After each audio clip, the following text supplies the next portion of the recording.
Pre-owned games, yeah, nothing screams I'm on a budget more than this. Used games have been a staple of the gaming industry for decades, whether the industry likes it or not, and are pretty essential all things considered. Maybe you're planning on building a huge game library, you were born a few generations late to play some of the classics, or you just can't afford to dish out £50 on a 3-year-old game that's been reduced to less than a tenner on every other console. The point is, you're looking for a cheaper gaming experience, and with more and more people selling their old games that they just don't need/want anymore, the market for these things is booming. I'm one of these people, currently in the midst of filling an IKEA shelving unit with plastic shit, and it's a real hoot, let me tell you. Of course, I can't afford to buy all my games new, with old console generations especially housing titles that are skyrocketing in price for sealed copies, so the next best bet is to go used. I have a love-hate relationship with used games, and I'm sure that's the most original thought anyone's ever had. Sometimes scouting out pre-owned games that aren't totally unusable is tough, but I find that as long as the box art, box itself, disc and manual are in decent shape at the very least, I really have no problem cheaping out. Buying used games does come with its issues though,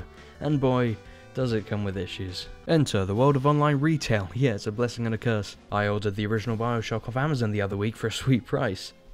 It arrived in a cheap DVD case. Why? I'm just confused more than anything. The original cover art is here, as is the original disc, sans the manual, and God only knows how they lost the one thing holding it all together. The box isn't even the right colour either. It doesn't stick out like a sore thumb as much as I'd like it to though. All we gotta deal with on the spine is the nub at the top. But open it up and... no. That's my biggest problem with buying used games off Amazon. You rarely ever get a good idea of what you're really getting until it's covered in piss. The quality assurance is way more ambiguous. That, and I always find that Amazon is just generally more expensive than a site like eBay, for example. If I can commend Amazon for anything, it's the free shipping with orders over £20. But used games are rarely fulfilled by Amazon, and more often than not, a good amount of used games come with free shipping regardless of the price on eBay. Oh hey, there it is again, I should talk about it. eBay, the pinnacle of all caps titles outside of people screaming in YouTube thumbnails. You can buy Smash Brawl and a pack of Go-Go's Crazy Bones here. This is great! I really haven't considered anywhere else to purchase used games aside from eBay as of recent. It's clearly the most accessible platform people have for selling games, and it just works. It's at least the most trustworthy platform to buy from. Here, you usually get a truckload of images pertaining to the quality of the actual product. On Amazon, just slap the stock image of Mario Party DS on a pre-owned cartridge-only copy, they'll figure it out. It can be tough looking for a standard gunk-free copy of a game sometimes, especially if you're someone who cares about what their game collection looks like on the shelf. For example, there's a terrible blemish in this image. Yeah, iToy Play 2, but Burnout's case is pretty bad too. The condition here isn't terrible. It isn't good either. It's just turned a questionable shade of yellow, has an unidentifiable reek, and gives me the urge to wash my hands in limescale remover every time I pick it up.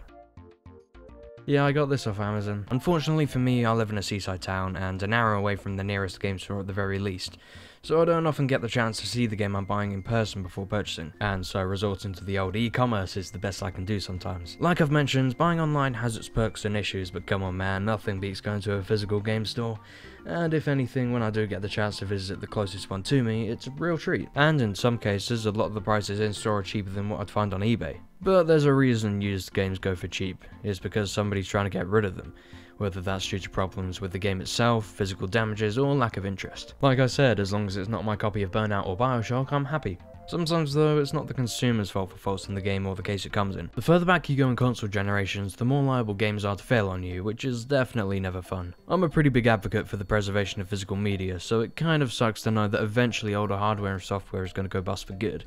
But sometimes you get some pretty wacky results from broken discs. For example...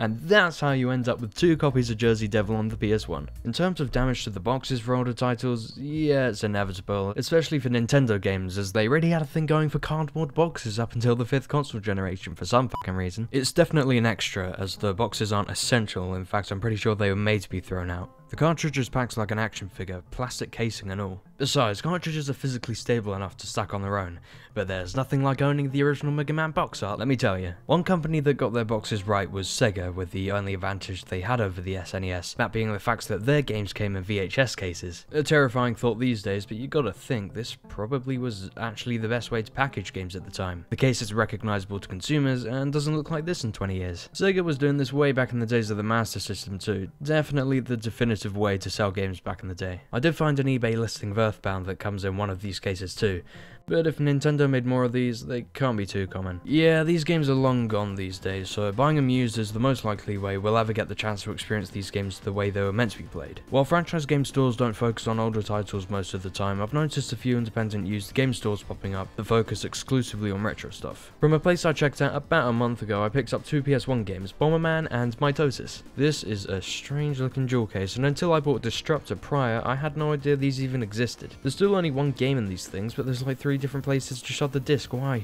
Yeah, it's whatever. I only have a maximum of 7 panic attacks a day thinking about the consistency of my PS1 cases. At least the spines are better looking than the clear plastic cover sometimes. These things crack way too easily. Just look at my copies of Rayman and Spyro 2. Out of these, I only bought Rayman used, and the damage isn't bad, but it's not ideal. At the end of the day, a pre-owned game's a good thing. Yeah, duh. It's part of how I plan to build my game library, and it's always convenient to have cheaper options, even if quality isn't guaranteed. Yeah, I know it's not the wildest topic or anything, but as long as I've encouraged the act of pissing off Xbox, I can do anything. Dude, it's my used copy of Mario Party DS! Shit.